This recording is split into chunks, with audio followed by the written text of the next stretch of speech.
ราะว่าพูดติดอ่างเลยพูดไม่ค่อยได้ค่ะเอาล่ะวันนี้เราจะมารีวิวฟิกเก็ตสปินเนอร์ส่วนหน้าที่รีวิวพวกนี้ขอยกให้พี่พุทธมาเลยค่ะครับเราจะจับเวลานะครับจับไว้หน่อยเราจะไปทีละอันนะครับ1 2 3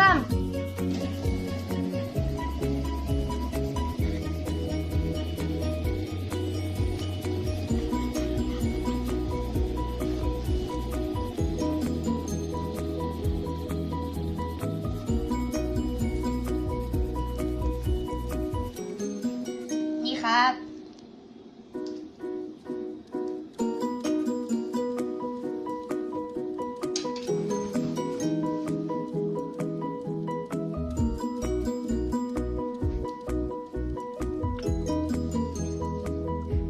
อันนี้ก็หมดอันนี้หมดภายในเวลา38 วินาที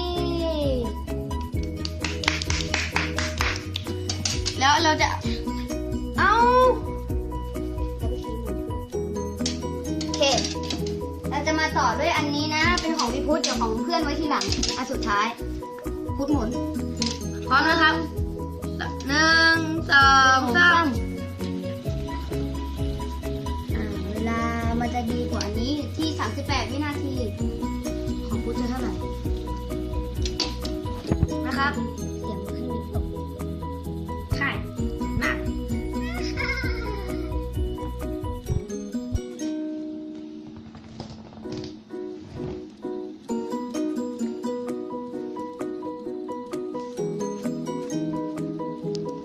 นี้ไป29แล้วนะครับ30แล้วนะครับ30 วิ32 33ครับ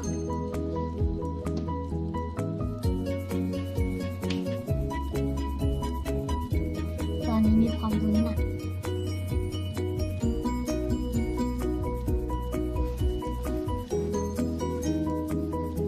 50 วินะครับเกือบ1 นาทีแล้วมันดีมากๆเลยค่ะ1 นาทีแล้วเย้ของเพื่อนจะรอดไหมเนี่ย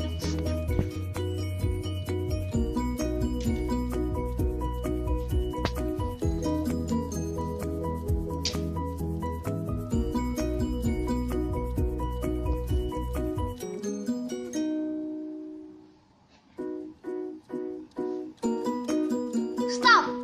ของวิพุทธหยุดไว้ที่1 นาที 23 วินาทีมาดูของเพื่อนต่อดีกว่าเดี๋ยวมาดูของเพื่อนกันนะครับคลิปยาวหน่อยนะครับพุทธกดเริ่มนาทีเวลา1 2 3ของเพื่อนกากมากเลยหมุนไม่ค่อยเก่งเรามาดูของพี่นะครับเพื่อนหมุนไม่เก่งไม่ว่ากันเนาะเพื่อนหมุนกากงดแฮชแท็กคำหยาบข้างล่างนะคนนี้ไม่เก่งจริงๆนะ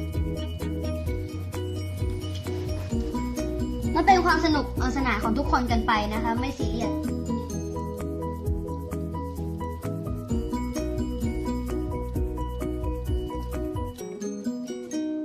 ของเพื่อนหยุดไว้ที่เวลา38 วินาทีเท่ากับอันนี้ของคุณเนาะโอเคเราสรุปผลได้แล้วว่าของวิพุทธสีแดงอันนี้5 แฉกสิเร็วสุดตามมาด้วย38 วิจุด 9ของเพื่อน38 วิจุด 1ใช่ไหมใช่เรียงลำดับค่ะอันดับ1อยู่บนสุดอันดับ2อันดับ3ของเพื่อนกากสุดนะโอเคพวกเราพุทธเกมทีวีขอปิดท้ายรายการแค่นี้สวัสดีค่ะและอย่าลืมกด Subscribe กดกระทืบไลค์ให้ด้วยนะครับขอบคุณค่ะ